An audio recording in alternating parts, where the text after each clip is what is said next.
Hey guys, what is up? Welcome back to my channel. If you are new here, my name is Deanna. 'Cause I'm nothing without you.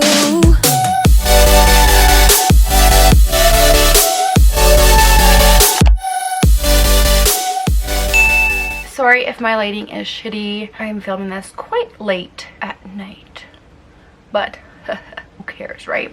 Anyways, today's video is a little different. I am going to share with you guys some tips and tricks that I will be enforcing in order to adapt to this stay-at-home student work life kind of situation. I apologize in advance for those who have kids. Unfortunately, I don't know what it's like to have kids at home, trying to work from home, trying to homeschool and all that jazz. If you guys do like this video and you guys would like me to create that video, I do have lots of nieces and nephew who are currently being homeschooled, so I'm sure I could whip something up for you guys. A few things that will be discussed within this video is obviously how do you adapt to a at-home schedule? How do you keep on track? How do you adapt to it? How do you make sure that you get the most done in your day without all the distractions and stuff like that that come from being at home? Now, when it comes to making schedules, when it comes to organizing anything and everything, I am your go-to girl. I myself have a very busy life, so I am all about making calendars and agendas and, you know, sticking to a certain schedule and stuff like that. So don't get me wrong when I say, like, when all this stuff happened and everything turned to online or remote working and so on and so forth, I was like, what the hell am I gonna do? Me personally, when it comes to like studying for school and stuff like that, I hate being at home because there's so many distractions around me that I need to leave. I need to go to a coffee shop, I need to go to school, all that stuff. But now with this whole epidemic happening and everybody being pretty much quarantined in their house, we have to adapt. So I am going to share with you some tips and tricks on how you can keep yourself on track, how to kind of adapt to an at-home setting, and a few things that I myself like to practice and I will continue to practice for however long we are to work from home and be a student from home and so on and so forth. So if you are interested in seeing how I go about my scheduling, then continue watching. So I have here a little list because trust me, we have a lot to cover.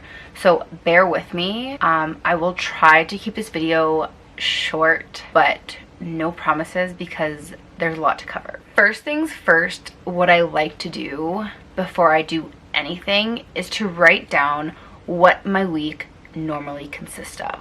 So for example, for me, my weeks consist of school, work, the gym. I will write all those down on a piece of paper. I will give you an example right here. So I will write down what days I'm working what. I'll write down my school schedule. Then I'll go ahead and write down what I want to do for a meal prep. I like to go ahead and meal prep on Sundays. Now, the reason why I'm saying meal prepping is so important, even though you are at home this whole time, it will help alleviate A, wasting time trying to think like, oh, what should I eat? B, it will allow you to eat way more healthier and avoid all those junk food temptations. Because I know me personally, when I'm at home, if I don't have something in the fridge that's quick and easy to grab, I will automatically go for the junk food because it's quick and easy. So I like to prepare my fruits, I like to prepare my veggies. I usually make homemade hummus on Sundays, stuff like that.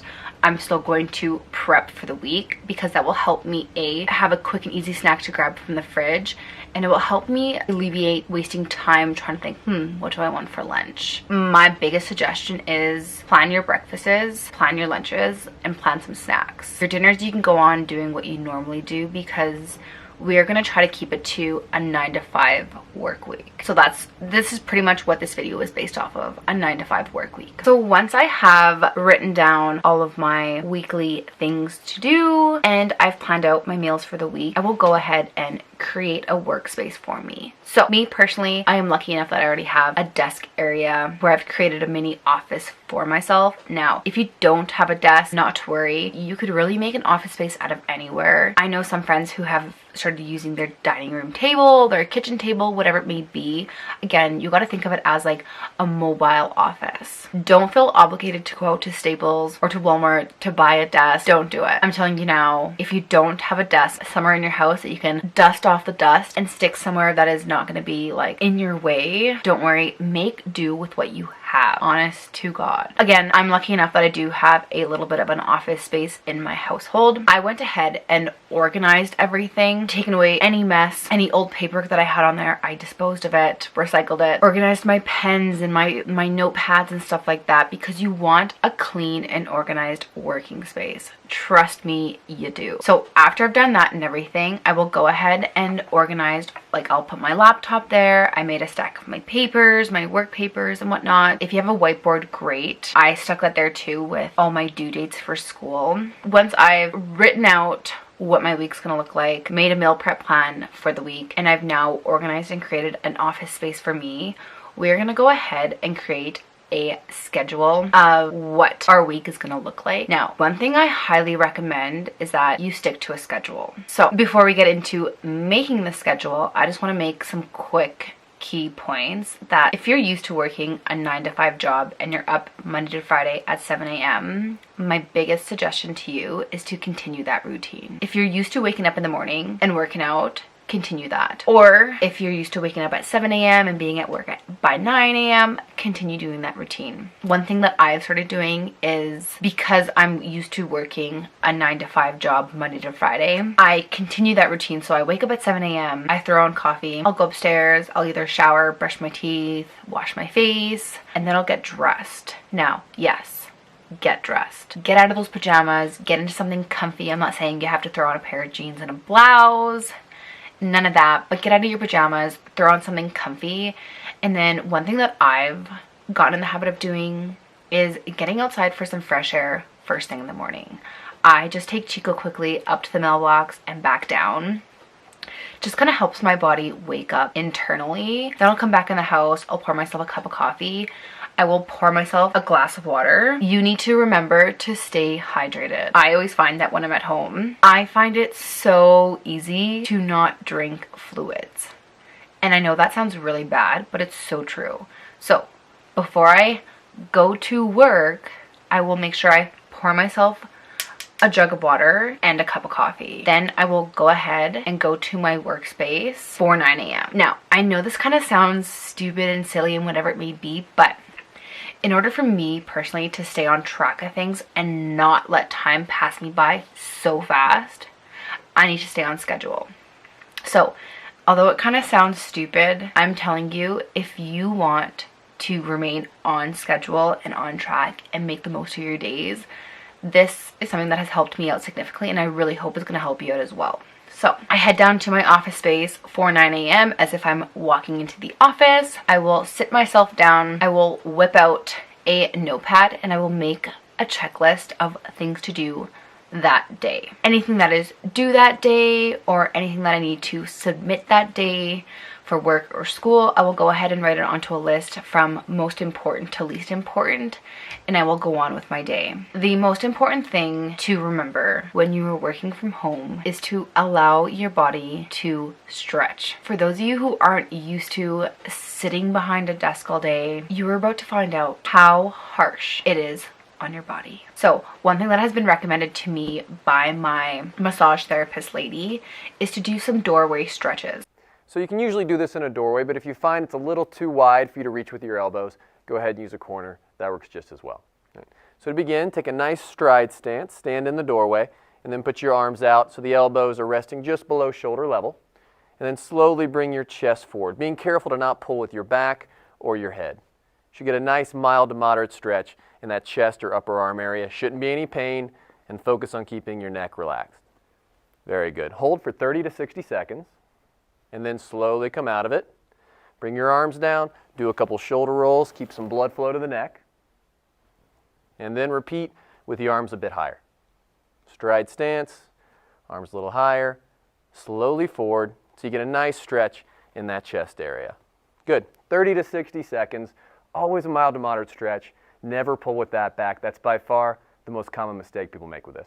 Now, lunchtime. Again, I know this sounds really stupid, but stick to your half hour, 45 minutes, whatever your lunch break technically usually is, stick to it. If you can get out for some fresh air, get out. But don't forget to feed your body. So, like I was saying, meal prepping is essential because your lunch is already made in the fridge. All you gotta do, go to the fridge, grab your lunch, and either heat it up or mix it, whatever it may be, whatever your lunch is, go enjoy it for the time being. One thing I like to do is during my lunch break, I will sit at the kitchen table, I will go ahead and go through my phone, check my messages, reply to any emails, check social media, and then after I'm done eating, I like to go for a walk. So this is when I take Chico for a full-blown like half-hour walk around the community. This just allows me to get outside of my house. It lets me breathe in some fresh air, and it just lets me de-stress from all the work that I have been doing in the morning. So I take an hour break, I come back at 1 o'clock, and back to work I get. So again, I will make sure I have a full cup of water, and sometimes in the afternoon I like to either have a coffee again or I'll have a tea. So I'll make sure I'll get that before I head down, and I will always bring a snack with me.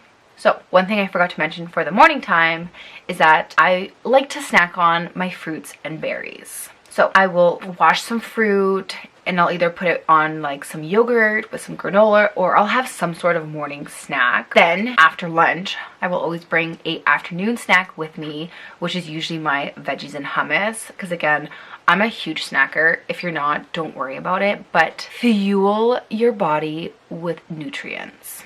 It's good for you.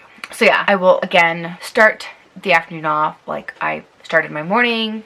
I will refer back to my list. Obviously, if I've completed things off that list, I've crossed them off. And then I'll go about my afternoon, completing the rest of my work. Usually close to about 4:30, I will stop what I'm doing. I will check my list to kind of see where I'm at. I will try to complete anything that I need to complete that day. Now, if your work is kind of lenient with you, then don't stress. But for example, my work, I have deadlines. I have to submit things that day.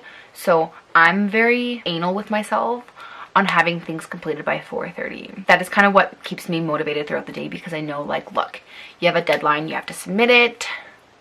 Don't fail. Or else your girl's working overtime. So I will make sure that I'm on track, everything's good. 4:30, I'll start to wrap things up. I'll send my emails off and whatnot, and then I will clear off my desk. I'll put things in a neat pile. I'll close my laptop, shut it down. I will leave my desk clean and organized. 5 o'clock comes, I call it a day. Your girl's done. That is pretty much my day in a nutshell, and something that you guys could also adapt. I hope this video really helped you guys to kind of give you guys a little bit of an idea of how you guys can adapt to an at-home work and school schedule. I know it's going to be super tough for the time being, but my biggest suggestion to you guys is to stay on routine. Meal prep for the weeks if you can, or even just for like 2 days in advance. Whatever is feasible for you guys, I recommend doing it. Working from home and being a student from home can be very difficult. You are surrounded by distractions. You always think, oh, you know, like I could do it later, or, you know, oh, I have lots of time to do it. Yeah, no. Coming from somebody who has really tried to be a student at home, I have definitely learned my do's and don'ts.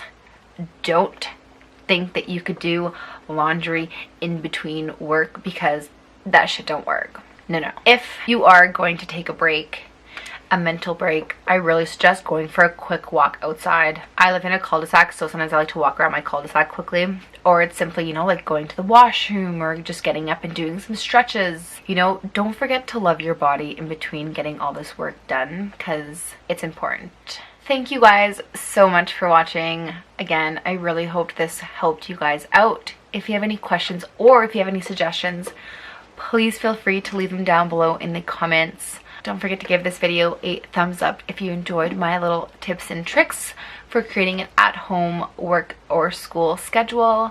Also, if you're not following me on social media, I will leave it right here. So you can go ahead and follow me because I will always be posting updates on there. And as always, stay tuned for some upcoming videos. Hope it won't make it by, 'cause I'm nothing without you.